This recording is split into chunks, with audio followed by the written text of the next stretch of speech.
So, the PlayStation 3. It's been a while since I've talked about PlayStation, and since I recently ran into some trouble with a few games, why not talk about the worst PlayStation 3 ports?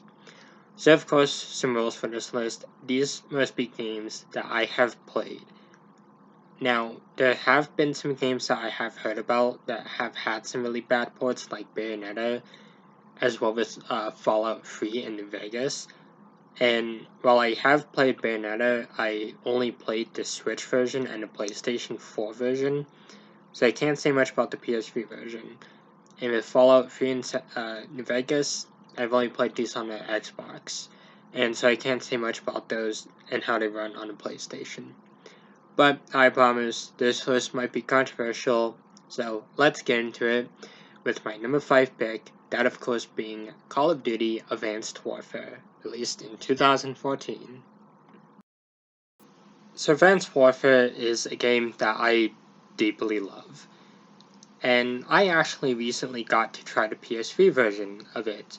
So I've played the PS4 and PS3 version of it. I have not done the 360 or Xbox One version yet, unfortunately, but one thing I noticed when I was doing my PS3 playthrough was that this game kind of lags quite a bit.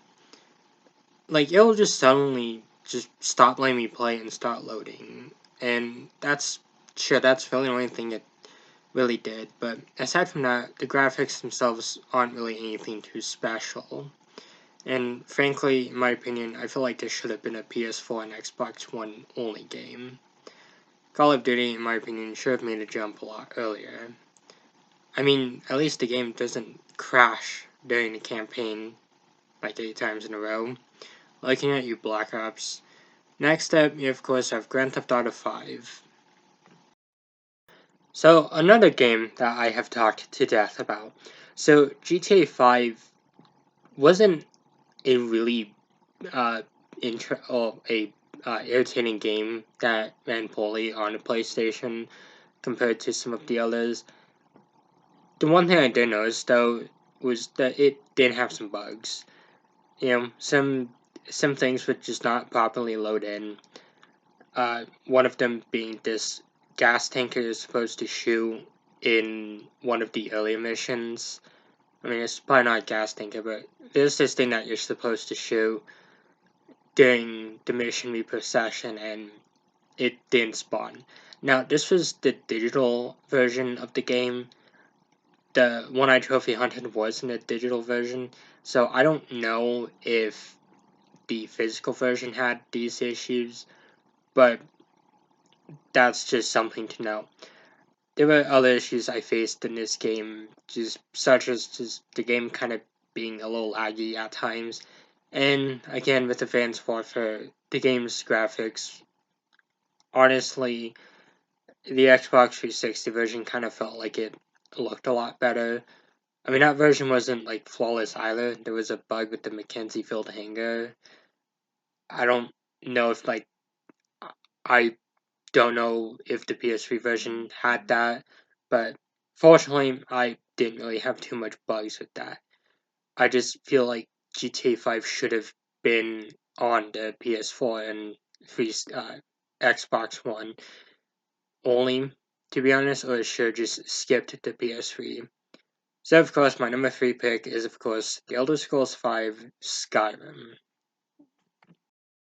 In a game that I have constantly talked about on this channel for like the past 4 years. So Skyrim is one of my favorite games, but I'm gonna be the first to admit, never get the PS3 version. It runs like absolute crap. If you're ever torn between the PS3 or 360 version somehow, I would just simply get the Xbox 360 version. That's the version that runs the best out of the original releases. But if you're looking for the best experience, I would just probably get the PS4 version. Issues I faced with this game was constant lag towards the end of my playthrough, some bug or error telling me that my console wasn't properly shut off and could lose data, and a a bug that I did hear about, and that was about how if you save too much, it pretty much causes the game to run a lot worse. This was something I heard with Fallout 3 and New Vegas 2. I cannot confirm this, because, I really don't know. But, yeah, that's just something to look out for. Next up is, of course, Red Dead Redemption's Undead Nightmare. So this is a game that I've kind of wanted to talk about for quite a bit. I promise that my review on it, if I ever do one, will not be nice. But, so, I played Red Dead's Undead Nightmare on a PS3. This is the worst experience I've ever had with a Rockstar game.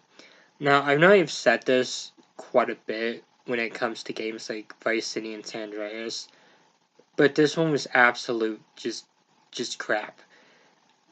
I don't know if it's on Rockstar or if it's just how the game runs on PS3, but I've run into countless bugs and have had to restart quite a few checkpoints just because of them. Some bugs included invincible zombies if I killed too many with mounted weapons, or headless zombies that cannot be killed, and these would just kind of happen at random times, which kind of makes them really annoying to deal with, and was one of the reasons why I really just kind of didn't want to play Rockstar games for a bit. Now, fortunately, this has been fixed in PS3 in the PS4 version.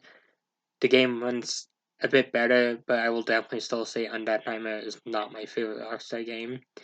And of course, my number one pick, and the reason why this video even exists, Call of Duty Black Ops 2.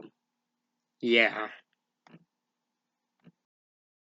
Now, if you've ever owned Black Ops 2 on a PS3 or have seen Nick AR's Black Ops 2 video, you might know that there's a special issue when it comes to this game, and that's the fact that on a PlayStation 3, the game might not even read. Now, from what I've heard, this is only because, I guess if you made your PSN account after 2018, it has this issue. I frankly don't know if this is true, and honestly, it kind of sounds... It sounds like a playground rumor, but in the 2 copies I've had on the PS3, none of them have worked. They've always frozen after the Activision logo, and frankly, it just made me want to stick with this game on Xbox. Now, there could be 2 questions. Okay, well, just get the digital version. Surely it'll run better. Well, yeah, normally I would, but the issue with that is the fact that the digital version is $50. A 12-year-old game is still at full price. This is really annoying and one of the reasons why I just didn't want to kind of do that. The other answer is the fact that I've heard that this happens with the digital version too. Now, I'm only making this claim because of some stuff I've seen on Reddit. I've seen a few other people have the same issue with digital copies of this, and frankly, blowing $50 on a game that might not even work isn't really a smart decision to make. But all I can say is that Call of Duty Black Ops 2 will never be in my collection ever again. And if I ever do get a copy of this game, it's going to be on the Xbox, which for some reason is a lot more expensive compared to the 360 version. So that's kind of a fun fact about why secondhand gaming is kind of crap. So until then, goodbye, thank you all for watching, and we'll be back next time with a game controversies video. So, yay.